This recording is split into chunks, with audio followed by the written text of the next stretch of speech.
Okay. Let's do this thing. So, I've been traveling a lot for the past 1 to 2 years, and the fact that I get to do it for dance is pretty incredible, honestly. And it always has been a dream of mine to be able to travel and teach. So, I do feel very grateful. I do feel very happy. There's been one too many trips that I said I was gonna vlog, and then I didn't because let's face it, it's a lot of freaking work. It's a lot of work to, be hopping on flights all the time and being exhausted teaching classes and stuff. And then trying to talk and vlog and showcase the whole thing has been quite the journey. So I haven't quite gotten to it. But I finally decided, you know what?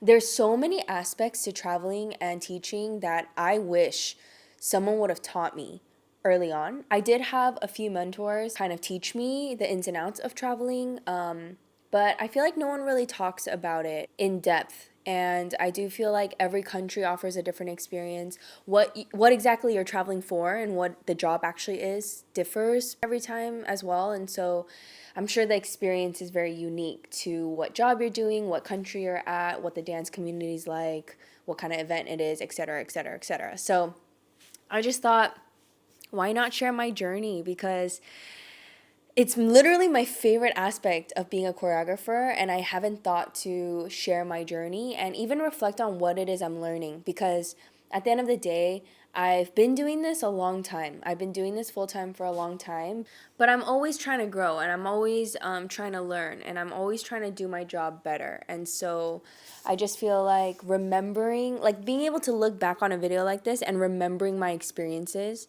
remembering where I lacked, remembering the things that I was good at, remembering, they're just the process, like taking a really good look at the step-by-step process of how this became my career, I think is going to be very interesting for me. So I think the cool part is having a creative outlet like this to be doing for the fun of myself and not really in order to make a product or to market myself, because I feel like that's what Instagram has become for dance, at least. And though that is the game and that is the system, it does get tiring sometimes. So here is a whole new outlet for me to just reflect on my own journey and express myself creatively in a whole different way. So that's all. Let's talk about some things though. So it's been a few days here already, and I will be honest and say that traveling is really tiring at times. Like, especially here going to China, like the flight time is like 14, 15 hours long. Obviously, I've been on longer flights as well, but you know, jet lag and then teaching classes, so many classes within one day. And I added it all up, and I'm here for 3 weeks, and I'm teaching a total of 23 classes while I'm here. So that means in 14 days, I'm teaching 23 classes, which is crazy. Yeah, it's sometimes, with short-term travels, it's not always like that. Sometimes I'll go somewhere for like 3-4 days and teach only like 1 or 2 classes. This trip, I did pack my itinerary a little bit, just to make the most out of my time. So it is going to be a little bit exhausting. That is definitely something I am worried about. However, I've been to China a few times already, and this is I think my 4th time here. But what's really cool is that the organizer has brought me out multiple times, and so I've now become his friend. And I mean, I've had experiences with organizers who it definitely feels like work, like you're there just to work. And then there's organizers that really like get to know you on a personal level, and they're really fun to hang out with, and they really care about like picking your brain and asking you questions about dance and stuff like that. So just the concept that you're able to connect with somebody who is directing a team like you are, or choreographing like you are, and teaching classes like you are, and exchanging information, learning about each other's communities, and even giving each other tips on like how to do our job better, I think is a really cool aspect to dance. Because a lot of times I'm using Google Translate, like we're literally not even able to communicate through our language, but working together in dance, like we're able to learn so much from each other and also connect on a deeper level. So I do think that aspect is very cool. I was actually talking to the organizer that brought me out to this first city that I'm in right now, which is Chongqing.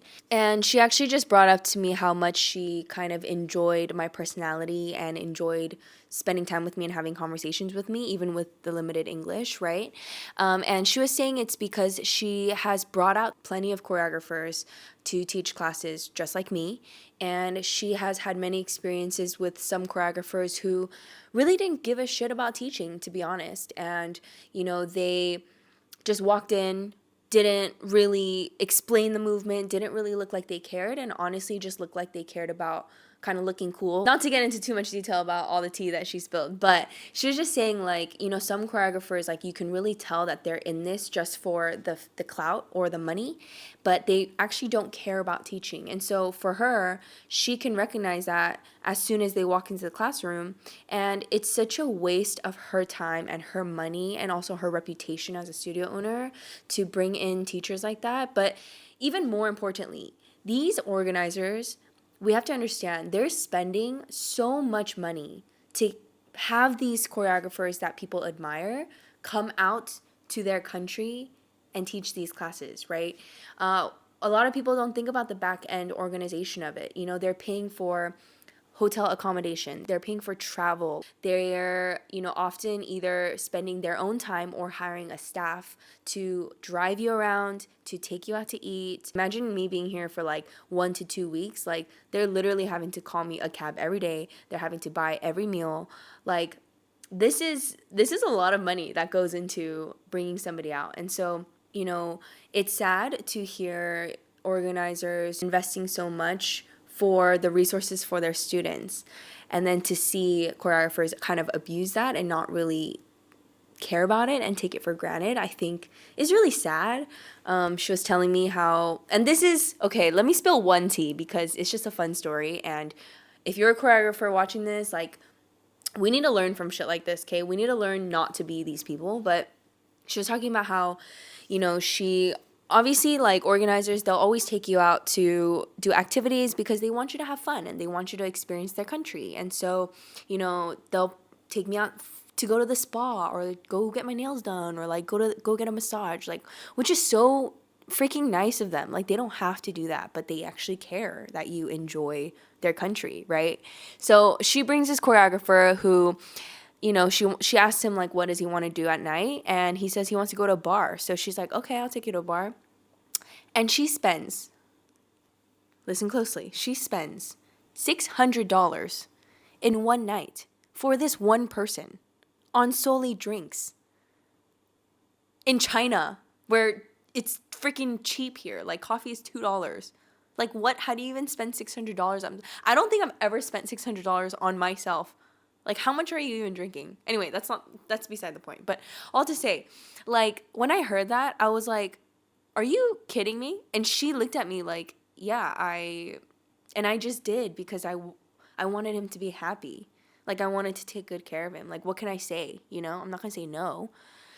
So I listen to stuff like that and I'm like, dude, choreographers really need to, let's think about it both ends, right? It's so cool for us to be able to have a job where somebody is willing to fly you out to a whole different country and accommodate you fully and even pay you on top of that for teaching these classes. But we need to think about the product that we're actually offering. And I've been thinking about that a lot lately. Like, I just want to be someone that is grateful, that doesn't abuse, what they're actually trying to offer me. And also just do my best to, make their investment worth it, right? I want to do my best to offer something that they feel like it's worth paying for and that they can't get in their own country with their own resources. That's why they're outsourcing to a different community, right? Because they look up to these choreographers that are from a different community and they want to bring them in. So what my job is when I'm traveling is, yes, to enjoy and to have fun and all that good stuff, but it's to actually like offer them something and teach them something that they can't get here, right? And so I'm always going to try to sharpen my dancing and my teaching skills. And of course, I have so much more to grow. But as someone like that they're investing in, like, that's a very big responsibility that I really don't want to take for granted. And so I think that's the mindset that I have when I'm traveling and when I'm teaching. I also think of it as like a relationship that's being built. I think a lot of people treat jobs like hey, I'm doing this one thing for you and then we're done. Like this is just business and that's it. But if you really think about it, like the essence of dance is connection.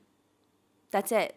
The reason for dance, the reason for community is to connect with each other. And so if we lose sight of that and it just becomes work and it just becomes business, you're really sucking the essence out of dance anyway. And so I don't even know why. Like at that point, I wouldn't even know why I'm doing this. I don't even know why I'm traveling in the first place. So I try to stay centered in those two thought processes. And with that then comes, just excitement of being able to teach dance in a whole different country. What? So crazy. Yeah. That's it for now. I do think that in general, keeping rhythms, I think, is the hardest part. And so that's something that I have to be a little bit more intentional about. But 23 classes, 3 weeks. Here we go. Let's get it. Was that good enough?